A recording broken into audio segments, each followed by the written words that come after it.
கர்த்தருடைய பரிசுத்த நாமத்துக்கு ஸ்தோத்திரம். அன்பு தேவனுடைய பிள்ளைகளே, ஆசீர்வாதம் டிவி நேயர்களே, இதோ உங்கள் யாவருக்கும் கிருபையும் சமாதானமும் உண்டாவதாக. இதோ நம்முடைய ஊழிய பங்காளர் ஒருவருடைய குடும்பத்திற்கு நானும் மற்றும் சில சகோதரர்களுமாக சென்று அந்த குடும்பத்தினரை சந்தித்து அவர்களுக்கு கிருபையும் சமாதானமும் கர்த்தர் சமூகத்தில் உண்டாகும்படியாக கூறி, இதோ இப்பொழுதும் அவர்களோடு நாங்கள் சில நேரங்கள் இருந்து அவர்களுக்கு தேவ செய்தி ஒன்றையும் நான் வழங்கினேன். அவர்கள் குடும்பத்திற்காக ஜெபம் ஏறெடுத்திருக்கின்றோம். இந்த நேரத்தில் நான் வழங்கிய தேவ செய்தியினை நீங்களும் கேட்டு ஆசீர்வாதம் பெற உங்களுக்கு இதோ வழங்குகிறேன். வானத்தையும் பூமியையும் சமுத்திரத்தையும் நீரூற்றுகளையும் சிருஷ்டித்தவரும் அதை என்றென்றைக்கும் அரசாண்டு வருகிறவருமாகிய கர்த்தருக்கு ஸ்தோத்திரம். ஆமேன், ஆமேன், ஆமேன்.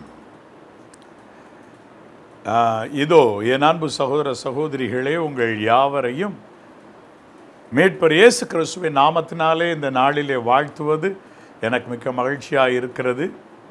அன்பான வீட்டின் தலைவராக இருக்கிற ஐயா, அவர்களுடைய மகள், மருமகன், 2 பிள்ளைகள், அவர்களுக்காக கர்த்தரை நான் மனதார ஸ்தோத்திரிக்கிறேன். இதோ இந்த நாளிலும் கூட உங்களோடு கூட வந்து இருப்பது எனக்கு மிக்க மகிழ்ச்சியாக இருக்கிறது. உங்களுடைய வீட்டிலே அருமையாய் வேத வசனங்கள் நீங்கள் ஒட்டி வைத்திருக்கிறதையெல்லாம் பார்க்கும்போது சந்தோஷமாக இருக்கிறது. உங்களுடைய வீட்டின் அடுத்த அறையிலே சிறு பிள்ளைகள் வாங்கி இருக்கிற அருமையான நல்ல அவார்ட்ஸ் எல்லாமே அங்கு அழகாக அடுக்கி வைத்திருக்கிறீர்கள். அதை பார்க்கும்போது ரொம்ப சந்தோஷமாக இருக்கிறது. கர்த்தருடைய பரிசுத்த நாமத்துக்கு ஸ்தோத்திரம் உண்டாவதாக. இந்த அன்பு குடும்பத்தினர் இன்றைக்கு இங்கு வரும்பொழுது முதலாவது ஒரு அருமையான சாட்சி சொன்னார்கள். இவர்கள் சகோதரர் திருமணம் ஆகி பெங்களூரிலிருந்து சென்னை வந்திருக்கிறார்கள். இவர்களுடைய மகளை திருமணம் செய்திருக்கிறார்கள். இந்த அன்பு சகோதரி சென்னை ஆசீர்வாத் திருச்சபைக்கு வந்து கொண்டிருக்கிறார்கள். சகோதரருக்கு பெங்களூரிலிருந்து வரும்பொழுதே ஒரு எண்ணம், இது மாதிரி சென்னை ஆசீர்வாத் திருச்சபைன்னு சொல்கிறாங்களே, அதுக்கு போகணும், மனைவிட்ட பேசினா இல்லைங்க நான் அங்கே தான் போயிட்டுருக்கேன்னு சொன்னோடனே 2 பேரும் பாருங்கள் திருமணத்தில் இணைக்கப்பட்டவர்களாக சென்னை ஆசீர்வாத் திருச்சபைக்கு வந்திருக்கிறார்கள். கர்த்தர் அவர்களுக்கு 2 அழகான பெண் குழந்தைகளை கொடுத்திருக்கிறார். அதற்காக கர்த்தருக்கு ஸ்தோத்திரம். அதிலே மூத்த மகள் ஏறக்குறைய 3 மாதத்துக்கு ஒரு முறை சில சுகவீனப்படுவாள் போல. அந்த நேரத்தில் 2வது பிள்ளையை பிரதிஷ்டைக்காக சென்னை ஆசீர்வாத் திருச்சபையினுடைய அங்கு ஆராதனையில் கொண்டு வந்த போது ஜெபம் பண்ணின பொழுது இந்த மூத்த மகளை பற்றி சொன்ன உடனே நான் அவளுக்கு சிலுவை அடையாளம் விட்டு இனிமேல் எல்லாம் சரியாயிரும்னு சொல்லியிருக்கேன். அந்த நாளோடு இந்த அவளுக்கு வந்த துன்பங்கள், நோய் நொடிகள் ஒளிந்து போயின. என்ன படிக்கிறோமா? 5th ஸ்டாண்டர்ட் படிக்கிறாள். இப்பொழுது ஏறக்குறைய 10 வயதாகி விட்டது. 4 சுகத்தோடு அவள் இருக்கிறாள். இவளுக்கு அன்றைக்கு பிரதிஷ்டை, அவளுக்கு அன்றைக்கு அற்புத சுகம் ஆண்டவர் கொடுத்து விட்டார். எவ்வளோ ஒரு பெரிய பாக்கியம் இந்த வீட்டாருக்கு. இந்த மூத்த மக எப்போ பிறந்தா? நீங்கள் கல்யாணமாகி எவ்வளோ நாள் ஆச்சு? 2014.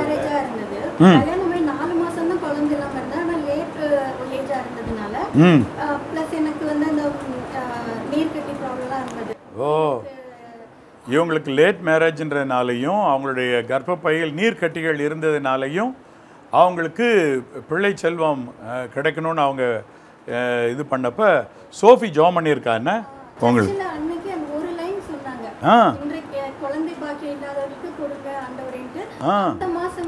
குழந்தை பாக்கியம் இல்லாதவர்களுக்கு இந்த வாரத்திலே ஜெபம் பண்ணுறவங்களுக்கு குழந்தை பாக்கியத்தை தாரும்னு சோஃபி சொல்லி ஜெபம் பண்ணியிருக்கா. இந்த அன்பு மகள் தங்கும்படியாக, கர்ப்பத்தில் தங்கும்படியாக கர்த்தர் கிருபை செய்திருக்கிறார். ஆண்டவருடைய ஆசீர்வாதம் இவர்களுக்கு உண்டாயிற்று. கர்த்தருடைய பரிசுத்த நாமத்துக்கு ஸ்தோத்திரம் உண்டாவதாக. இதோ இந்த நாளிலும் கூட ஒரு அருமையான வசனத்தை உங்களுக்கு விளக்கி சொல்ல நான் விரும்புகிறேன். சங்கீதம் 127:4. இதோ பிள்ளைகள் கர்த்தரால் வரும் சுதந்திரம், கர்ப்பத்தின் கனி அவரால் கிடைக்கும் பலன். இதோ பிள்ளைகள் கர்த்தரால் வரும் சுதந்திரம். இன்னைக்கு பல நேரங்களில் ஒரு கார் வாங்கினா சொல்லுவாங்க, இது கர்த்தர் கிருபையாக கொடுத்தது அப்படின்பாங்க. ஆனால் கிருபையாக கிடைக்கிறது ஒன்று உண்டு, சுதந்திரமாக கிடைக்கிறது ஒன்று உண்டு. யாக்கோபு யோசேப்புக்கு தன் சகோதரன் நடுவே சுதந்திரம் கொடுத்த பிறகு கடைசியாக ஒரு சுதந்திரம் எப்படி கொடுக்கிறார்னா, நான் என்னுடைய பட்டயத்தினால் வென்றெடுத்து ஜெயித்து கிடைத்த எனக்கு ஒரு நிலம் இருக்குது மானே, அதை உனக்கு சுதந்திரமாக தருகிறேன் என்று கொடுக்கிறார். சுதந்திரம் என்பது கிருபையாக கிடைக்கிறது இல்லைங்க, நம்முடைய உழைப்புக்கு உரிய பேமெண்ட். அதாவது சுதந்திரம்னா நமக்கே உரித்தாக கொடுத்து விடுவது. கர்த்தர் உடைய குணாதிசயம் என்னன்னா, பெற்றோர்களுக்கு பிள்ளைகளை சுதந்திரமாக கொடுக்கிறார். கிருபையா பிள்ளைகளை கர்த்தர் தந்தார் என்று சொல்லி பெரும்பாலும் நாம் எண்ணுகிற உண்டானாலும் வேதம் சொல்லுகிறது, எழுதப்பட்டிருக்கிற வார்த்தை தான் மிக முக்கியம். கர்த்தரால் வரும் சுதந்திரம். சுதந்திரம் அது கர்ப்பத்தின் கனி அவரால் கிடைக்கிற பலன்.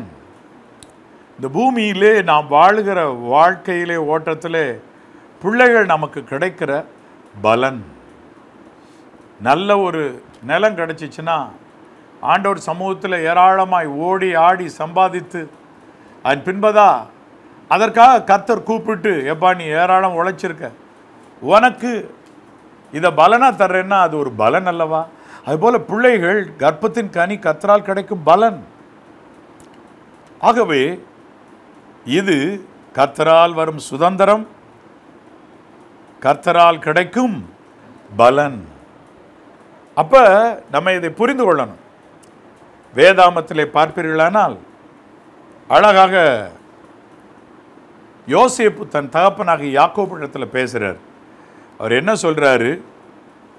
தகப்பனே, எனக்கு இந்த புத்திரர் எல்லோரும், அதாவது தேவன் எனக்கு கொடுத்தவர்கள் என்று சொல்லி ஆதியாகமம் 48:9 சொல்லுகிறார். படிக்க கேட்போமா? ஆதியாகமம் 48:9. யோசேப்பு தன் தகப்பனை நோக்கி, இவர்கள் இவ்விடத்தில் தேவன் எனக்கு அருளின குமாரர் என்றான். அப்பொழுது அவன், போதும். அப்ப பாத்தீங்களா, இவர் சொல்றாரு, யோசேப்பு எனக்கு இந்த ஊர்ல இருக்கிறப்ப பிறந்த குழந்தைங்க டேடி அப்படி சொல்லல. தகப்பனே, இது எனக்கு இந்த ஊர்ல பிறந்த குழந்தைங்க இல்லை. அவர் என்ன சொல்றாரு? தேவன் எனக்கு இங்கே கொடுத்த பிள்ளைகள். தேவன் கொடுத்தார். அழகாக ஏவாள் கூட சொல்லுவாங்க, சேத்த தேவன் எனக்கு கொடுத்தார் என்று சொல்லுவார்கள். அப்ப தேவன் கொடுத்தார். பிள்ளைகள் கர்த்தரால் கிடைக்கிற ஒரு சுதந்திரம், அதோடு கூட ஒரு பலன். ஆகவே அன்பு தேவனுடைய பிள்ளைகளே, இந்த பிள்ளைகள் கர்த்தரால் வருகிற இந்த சுதந்திரம் எப்படிப்பட்டதாக இருப்பது இல்லை. அதாவது தேவன் கொடுப்பாரானால் அந்த பிள்ளைகள் நமக்கு வேதனையை உண்டாக்குகிறவர்களாக இருக்கவே மாட்டார்கள். அதை நாம் முதலாவது மனதிலே அறிந்து கொள்ள வேண்டும். புதிய வானம் புதிய பூமி என்ற ஒன்று வரும்பொழுது ஏசாயா 65 எடுத்துக்கொள்ளுங்கள். அங்கு வேதவசனம் என்ன சொல்லுகிறது? 17ஆம் வசனத்திலிருந்து படிக்கிறேன். இதோ நான் புதிய வானத்தையும் புதிய பூமியும் சிருஷ்டிக்கிறேன். 18ஆம் வசனம், நான் சிருஷ்டிக்கிறதுனாலே நீங்கள் என்றென்றைக்கு மகிழ்ந்து களி கூர்ந்திருங்கள் அப்படின்னு கர்த்தர் சொல்லிட்டு, கர்த்தர் அந்த புதிய வான புதிய பூமியை குறித்து என்ன சொல்லுகிறாரு? 21ஆம் வசனம், வீடுகளை கட்டி அவைகளில் குடியிருப்பார்கள், திராட்சை தோட்டங்களை நாட்டி அவைகளில் கனி புசிப்பார்கள். அப்புறம் 23ஆம் வசனம், அவர்கள் விருதாவாக உழைப்பதும் இல்லை, அவர்கள் துன்பம் உண்டாக பிள்ளைகளை பெறுவதும் இல்லை. அவர்களும் அவர்களோடே கூட அவர்கள் சந்தானமும் அவருடைய பிள்ளைகளும் கர்த்தரால் ஆசீர்வதிக்கப்பட்ட சந்ததிகளாயிருப்பார்கள். அப்ப நல்லா நீங்க கவனிச்சு பார்க்கணும். புதிய வானம் புதிய பூமி வரும்பொழுது கர்த்தர் சொல்றார், அங்கே வீடுகளை கட்டுவாங்க, அங்கே குடியிருப்பாங்க. அவங்க விருதாவா உழைக்கிறதில்ல, அவர்கள் துன்பம் உண்டாக பிள்ளை பெறுவதும் இல்லை. அப்ப கர்த்தரால் ஆசீர்வதிக்கப்பட்ட ஒரு நன்மைன்னு வரும்போது அந்த பிள்ளைகள் முள்ளாக பெற்றோருக்கு இருக்க மாட்டாங்க. துன்பம் உண்டாக பிள்ளை பெறுவதில்லை. புதிய வானம் புதிய பூமியில் இந்த வாக்குத்தத்தம் கொடுக்கிறார். இது இன்றைக்கு மெய்யான தேவ பிள்ளைகளுக்கெல்லாம் இந்த பூமியிலே, ஆம், நாம் இப்பொழுது நின்று கொண்டிருக்கிற இந்த அருமையான பூமியிலே அழகாக நிறைவேறுகிற ஒன்றாக இருக்கிறது அல்லவா? ஆமாம், துன்பம் உண்டாக பிள்ளை பெறுகிறதில்லை. அப்படின்னா நம்ம பிள்ளைகள் ஆறுதலின் பிள்ளைகளாக இருப்பார்கள், ஆறுதலாக இருப்பார்கள். ஏசா தன் தகப்பனுக்கு பிடிக்காதுன்னு தெரிஞ்சு அந்த இடத்துல போய் சம்பந்தம் பண்ண போறாருல்ல, அது வேதனை உண்டாக்கும் பிள்ளை. அப்படி அல்ல, ஆனால் ஆறுதலின் பிள்ளைகளாக, பெற்றோருக்கு கிரீடமாக, முதியோருக்கு கிரீடமாக பிள்ளைகள், பேர பிள்ளைகள் எல்லாம் இருப்பது எவ்வளோ ஒரு அருமையானதொரு வாழ்க்கை, எவ்வளோ அருமையானதொரு மகிமையான நாட்கள்.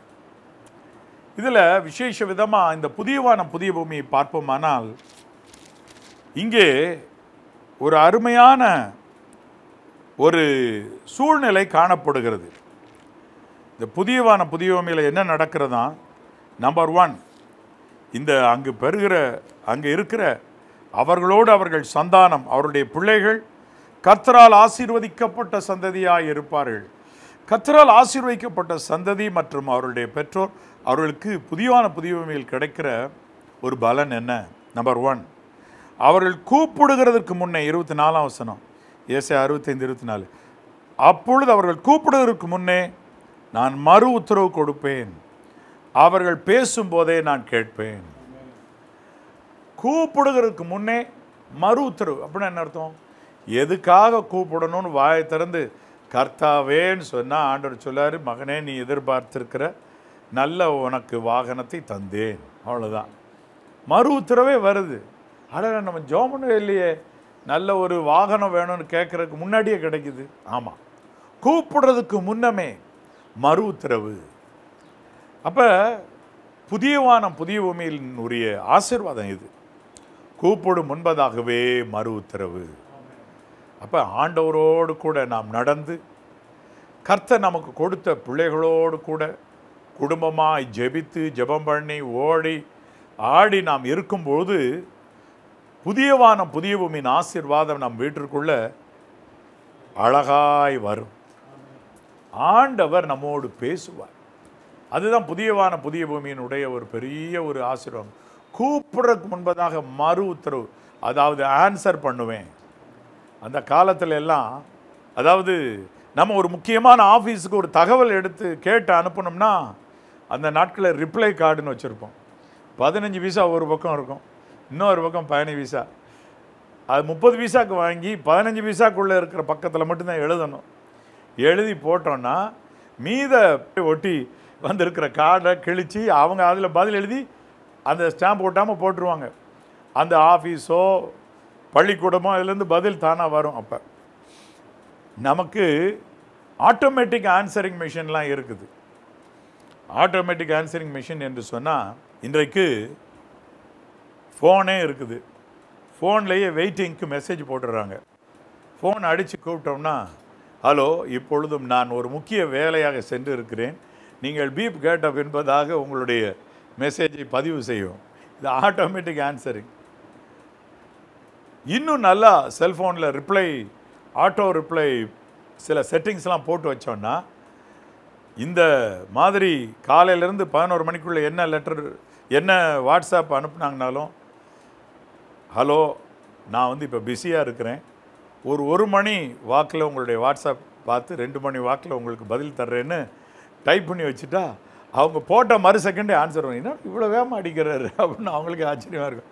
ஆட்டோ ரிப்ளை டக்குன்னு போயிடும். அப்புறம் 1 மணிக்கு எடுத்து அவங்க பார்த்து ரொம்ப பிஸியாக இருக்கவங்க அப்படி பண்ணிக்கிடுவாங்க. அப்புறம் 2 மணிக்கு பதில். ஆட்டோ ரிப்ளை வர்றதுக்கு முன்னாடி பதில் அவங்க போட்டு மெசேஜ் அனுப்பியிருப்பாங்க. 1 2 3 டபுள் டிக் விழுந்து மறு செகண்டில் இங்கே திரும்ப என்ன செஞ்சிடும், ஆன்சர் 10 வரி அடித்து வரும். எப்போ இவ்வளோ அடித்தார் இதுக்குள்ளே அப்படின்னு தெரியாது. டக்குன்னு ஓடியாந்துடும். நான் ரொம்ப பிஸியாக இருக்கேன் அல்லது இந்த ஊருக்கு போயிட்டுருக்கேன் அப்படின்னு அடிச்சே கூட வச்சுருவாங்க. வந்துடும் டக்குன்னு. ஆண்டவர் ரெடியாக இருக்கார். எவர் ரெடி? எப்பா உனக்கு புதிய வானம் புதிய பூமியிலன்னா கூப்பிட்றதுக்கு முன்னவே பதில் உத்தரவு. ஸோ இந்த ஆசீர்வாதம் இன்றைக்கு கர்த்தரோடு நெருங்கி பழகிறவர்களுக்கு வரும். ஒரு வேளை தாமதித்தாலும் அருமையாக பதில் வந்தே தீரும். எலியா பாருங்க, கர்த்தருடைய தீர்க்கதரிசி தானே. அவர் போய் நின்ன உடனே பதில் வரல. பெருங்காற்று வீசுது, அக்கினி வருது, சுழல் எதுலேயும் கர்த்தர் இருக்கலை. அப்புறம் அமர்ந்த மெல்லிய சத்தத்தில் கர்த்தர் பேசுகிறார். அப்போ நான் என்ன சொல்கிறேன், சில நேரம் டைம் எடுக்கலாம். எலியாவுக்கே டைம் எடுத்து தானே கர்த்தர் பேசுகிறார். ஆனால் கண்டிப்பான ரிப்ளை உங்களுக்கு உண்டு. சுத்த இருதயம் உள்ளவர்களாக இஸ்ரவேலராக நாம் இருந்தால் நமக்கு தேவன் நல்லவராகவே இருக்கிறார், ரிப்ளை போடுவார், அவ்வளோதான். சிலருக்கு ரிப்ளை கிடைக்க மாட்டேங்குது, வர மாட்டேங்குது. கர்த்தாவே ஜெபம் பண்ணுறாங்க, அமைதியாக இருக்க. என்ன பிரச்சனை? இல்லைங்க, உங்களுடைய ஹார்ட் நீங்கள் ஓவர் ஆயில் பண்ண வேண்டியது இருக்குது, அல்லாட்டா நல்லா கழுவி விட வேண்டியது இருக்குது, அதில் சுத்தம் இல்லை. ஒரு நாள் ஒரு ஆசிரியர் தன் பிள்ளைகிட்ட இதயத்தெல்லாம் க்ளீனாக வச்சுக்கங்கன்னு சொன்னாங்களாம். அப்போ ஒரு பிள்ளை எழுந்திரிச்சு கேட்டுச்சான்,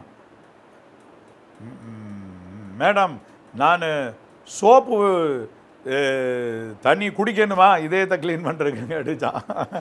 அப்படி இல்லைம்மா, க்ளீன் ஹார்ட்டோடு நீங்கள் இருங்க, தப்பான எண்ணங்கள் வந்து அதை தவிர்த்துடுங்கன்னு சொல்லி கொடுத்தாங்களாம். சுத்த இருதயம் உள்ளவர்களாக இருந்தீங்கன்னா ரிப்ளை நிச்சயம். புதிய வானம் புதிய பூமியின் ஆசீர்வாதம் உங்கள் வீட்டுக்கு நிச்சயம். இரண்டாவது, அவர்கள் பேசும்போதே நான் கேட்பேன். ஆண்டவர் நம்ம பேசுகிறத கேட்பார். கர்த்தருக்கு பயப்படுகிறவர்கள் ஒருவர் பேசிக்கொள்வார்கள், கர்த்தர் அதை கவனித்து கேட்பார். மூன்றாவது ஒரு ஆசீர்வாதம் என்ன, நம்முடைய சூழ்நிலைகள் மாறுது.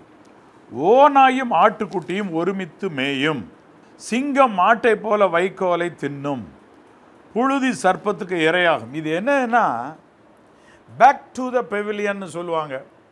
ரன் எடுத்துகிட்டு திரும்பவும் என்ன செய்வாங்க, எந்த இலையில் இருந்தாங்களோ அந்த ஓடுவாங்க.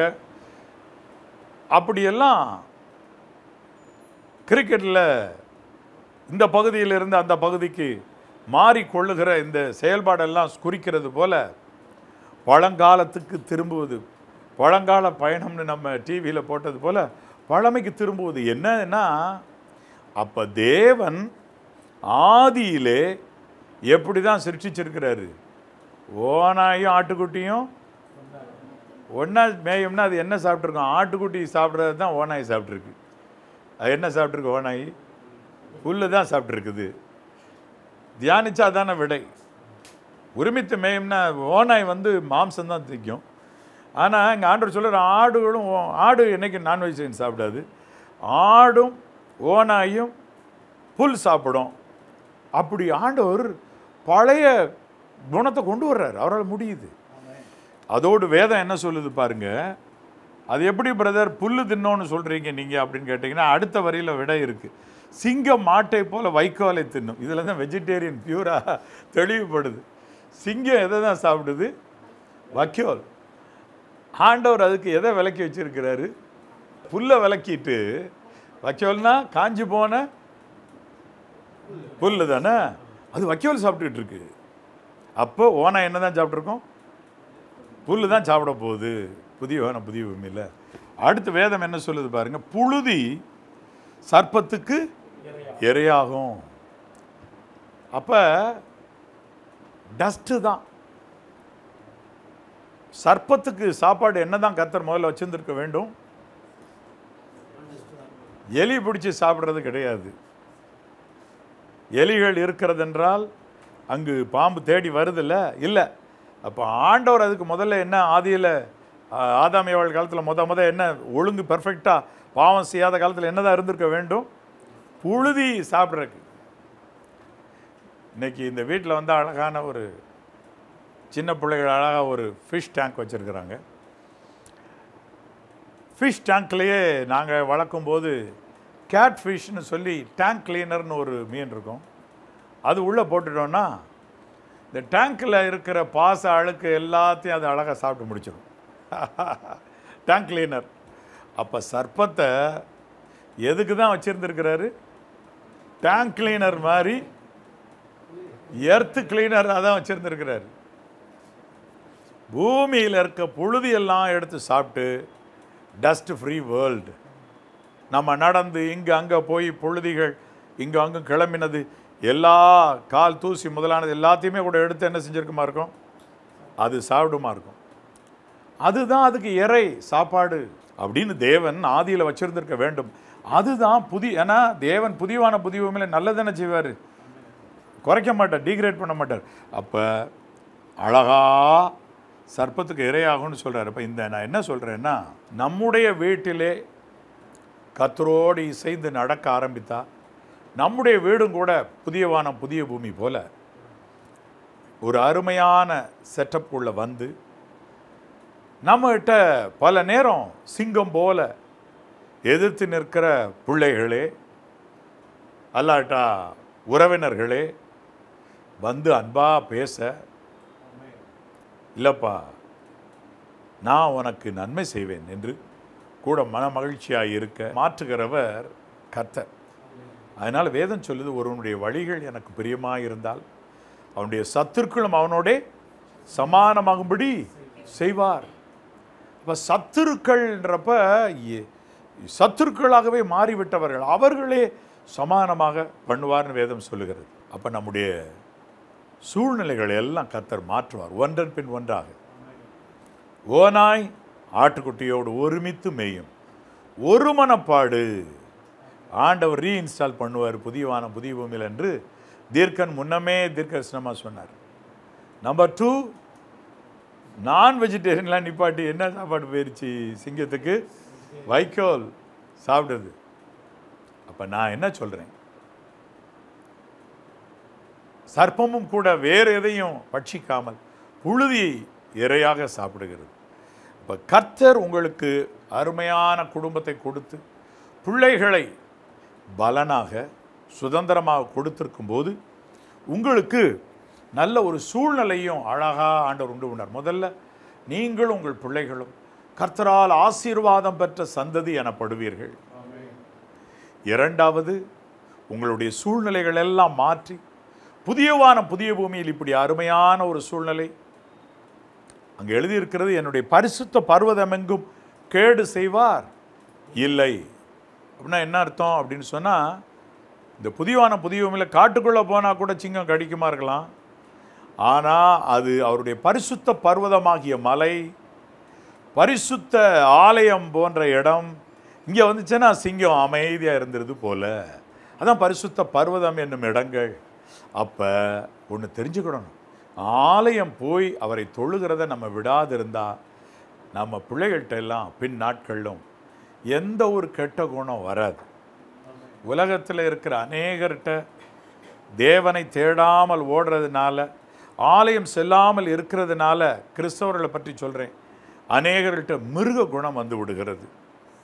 கிறிஸ்தவர்களில் அநேகர் ஆலயமே செல்லாமல் இருந்து மிருக குணம் உடையவர்களாகிறார்கள். இல்லை, அழகா அமைதியாக கர்த்தர் தருகிற ஒரு சமாதானத்தோடு கூட நல்ல ஒரு சூழ்நிலையோடு நீங்கள் வாழ கர்த்தர் உங்களுக்கு உதவி செய்வாராக. இதோ இந்த நேரத்தில் என்னுடைய செய்தியை டிவியின் மூலமாய் கேட்டுக்கொண்டிருக்கிற சகோதர சகோதரிகளே, அன்பு தகப்பன்மாரே, தாய்மாரே, உங்களுக்கு மீட்பர் இயேசு கிறிஸ்துவின் நாமத்தினாலே இதோ நான் சொல்லுகிற வார்த்தைகள் இவைகள் தான். உங்களுடைய வீடு ஒரு குட்டியை ஏதேனை போல மாறும்படி ஆலயத்திற்கு தவறாமல் செல்லுங்கள். பரிசுத்த பர்வதத்தில் குணங்கள் மாறும், தீங்கு செய்வார் அங்கே இல்லை என்று எழுதியிருக்கிறபடி உங்கள் பிள்ளைகளுடைய குணங்களில் இருந்து தீங்கு செய்கிற குணங்களெல்லாம் தானாக உதிர்ந்து விழுந்துவிடும். கர்த்தருடைய பிரசன்னத்தில் மலைகளும் மெழுகு போல உருகும். சவுல் கண்ணிலிருந்து செதில் விழுந்து பவுலா மாறினது போல உங்கள் பிள்ளைகள் மாறுவார்கள். உங்கள் குடும்பம் நன்றாயிருக்கும்படி செய்வார். வேதனை உண்டாக உங்கள் பிள்ளையை நீங்கள் பெற்றெடுக்கல, அவங்க உங்களுக்கு ஆறுதல் தர இருப்பார்கள். இதோ இந்த நாளிலும் உங்களுக்கு ஒரு நற்செய்தி சொல்லுகிறேன். வருகிற 15ஆம் தேதி, ஆம், வருகிற வெள்ளிக்கிழமை அன்று விசேஷ விதமாக கீழ்ப்பாக்கத்தில் அமைந்துள்ள தூய ஜார்ஜ் மேல்நிலை பள்ளி வளாகத்தில் வைத்து, ஆம், கர்த்தருடைய பெரிதான கிருபையினாலே வாலிபருக்கென்று ஒரு சிறப்பு கூட்டத்தை நாம் நடத்துகிறோம். இது வருஷந்தோறும் நாம் நடத்தி வருகிற கூட்டமாகையால் நீங்கள் ஓடோடி, வாலிப தம்பி வாலிப தங்கச்சிமாரே, நீங்கள் ஓடோடி வாருங்கள். இதற்கு ரெஜிஸ்ட்ரேஷன் பணம் என்று நீங்கள் கேட்ட அவசியமில்லை. ஒரு 12-13 வயதிலிருந்து வாலிபர் தானே நீங்கள் திருமணமாகாமல் 30 வயது வரையிலும் இருந்தாலும் என்ன, ஓடோடி வாருங்கள். வாலிபரே, வாலிப தங்கச்சிமாரே, ஓடோடி வாருங்கள். நானும் சோஃபியும், கிடியன் ஜாஷுவா தம்பியும் ஆலிஸும், ஜெஃப்ரி தம்பியும் டேரிஸும் ஹாரிஸும் எல்லோருமாக உங்களுக்கு தேவனுடைய வார்த்தையை பகிர்ந்து கொடுப்போம். மதிய உணவு உங்கள் யாவருக்கும் அங்கு வழங்கப்படும். ஆம், அனுமதி இலவசம். தேவ பிள்ளைகள், வாலிப தம்பி தங்கச்சிமார், இந்த ஒரு நாள் கூட்டத்திற்கு நீங்கள் ஓடோடி வர உங்களை அன்போடு அழைக்கிறேன். சரியாக 3 அல்லது 4 மணிக்கு உங்களை வீட்டிற்கு நாங்கள் அனுப்பிவிடுவோம் மாலையிலே. சரிதானா? இது உங்களுக்கு மிகுந்த ஆசீர்வாதமாக அமையும். ஒரு ஜெபம் செய்வோமா? என் அன்புள்ள பரிசுத்த பரலோக பிதாவே, கர்த்தாவே, தேவரீர், இதோ இப்பொழுதும் கூட இந்த பிள்ளை ஏன் தான் பெற்றேனோ என்று சொல்லி இந்த டிவியில் என்னுடைய நிகழ்ச்சியை பார்த்து கொண்டிருக்கிற எத்தனையோ பெற்றோர் கதறலாம். ஏன் தான் இந்த பெற்றோருக்கு பிறந்தேனோ என்று சொல்லி அநேகர் இந்த டிவி பெட்டியில் மூலமாக என்னை பார்த்து கொண்டிருக்கிறவர்கள் கதறிக்கொண்டிருக்கலாம். ஆனால் நீங்களும் உங்களுடைய குடும்பமும் ஆசீர்வதிக்கப்பட்ட சந்ததியாய் இருப்பீர்கள். பிள்ளைகள் கர்த்தரால் கிடைக்கிற சுதந்திரமும் பலனுமாய் இருக்கிறது என்று இந்த நாளிலே கற்றுக்கொண்டார்கள். ஐயா, உம்முடைய பிள்ளைகள் ஒவ்வொரு பேரிலும் இறங்கும். இதோ இந்த நான் இங்கு வந்து நின்று ஜெபம் பண்ணுகிற இந்த பங்காளர் குடும்பத்தை கண்ணோக்கி பாரும் ஐயா. அன்பான வயதான ஐயாவுக்கு தேவையான சுகபலன் சௌக்கியத்தை அவருடைய கால்களில் கைகளில் நல்ல பலனை கட்டளையிடும்படியாக ஜெபிக்கிறேன். அவருடைய போக்கு வரவு சமாதானமாக இருக்கட்டும். போக்கையும் வரத்தையும் இது மேற்கொண்டு என்னென்றைக்கும் காத்தொருள வேண்டும் என்று சொல்லி ஜெபிக்கிறேன். அதே போல இவருடைய மகளை, மருமகனை, 2 பேர பிள்ளைகளை உம்முடைய கைகளில் ஒப்பு கொடுத்து ஜெபிக்கிறேன் ஐயா. இந்த அன்பு சகோதரனும் சகோதரியும் தங்கள் 2 பிள்ளைகளோடு ஆண்டவரே உம்மை பற்றி கொண்டு உம்முடைய ஆலயத்திற்கு ஓடோடி வருகிறதை அறிந்திருக்கிறீர். அவருடைய பரிசுத்த பர்வதத்தில் என்று சொல்லும் பொழுது பரிசுத்த மலை, ஆனால் ஆலயத்தையும் கூட ஒரு பரிசுத்த பர்வதம் என்று எடுத்துக்கொள்ளலாம் என்று நாங்கள் நினைத்து கொள்ளலாமே கர்த்தாவே. ஆகவே தேவ ஆலயத்திற்கு, அந்த பரிசுத்த பர்வதத்திற்கு ஓடோடி வரட்டும். யார் கர்த்தருடைய பர்வதத்தில் வாசம் பண்ணுவான்? யார் அவருடைய மலையில் ஏறி அவரோடு தங்குவான்? தேவ ஆலயத்திற்கு வந்து தங்குவதை என்று சங்கீதக்காரன் சொல்லுகிறதுனால தங்குகிற ஒரு பர்வதமாக ஆலயம் அல்லாவிட்டால் மறுரூபமான இடத்திலே உமக்கு ஒரு கூடாரம் என்று சொல்லி போட எண்ணினார்களே, அதை போல ஒரு பரிசுத்த ஸ்தலமாக ஆண்டவரே, பரிசுத்த மலையில் ஒரு இடம் அழகாக உருவாகிறது போல கர்த்தாவே, உம்முடைய பிள்ளைகள் ஆலயத்தை ஒரு பரிசுத்த பர்வதம் போல நினைத்து கொள்ளட்டும். இந்த நாள் முதற்கொண்டு ஓடோடி வரட்டும். அங்கு உம்முடைய பிள்ளைகள் காரியங்கள் எல்லாம் ஜெயமாக விளங்கும் ஐயா.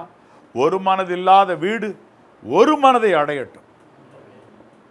இந்த குடும்பத்தாருக்கு நன்மை செய்வீராக. மீட்பர் இயேசு கிறிஸ்துவின் நாமத்தில் பிதாவே, ஆமென், ஆமென். என் ஆத்துமாவே கர்த்தரை ஸ்தோத்திரி, என் முழு உள்ளமே அவருடைய பரிசுத்த நாமத்தை ஸ்தோத்திரி. என் ஆத்மாவே கர்த்தரை ஸ்தோத்திரி. கர்த்தர் செய்த சகல உபகாரங்களையும் மறவாதே. ஆமேன், ஆமேன். கர்த்தராகிய இயேசு கிறிஸ்துவின் கிருபையும் பிதாவின் அன்பும் பரிசுத்த ஆவியானவருடைய ஐக்கியமும் உங்கள் அனைவருடனே கூட சதா காலமும் நிலைத்திருப்பதாக. ஆமேன், ஆமேன். God bless you. God bless you, brother. God bless you. God bless you.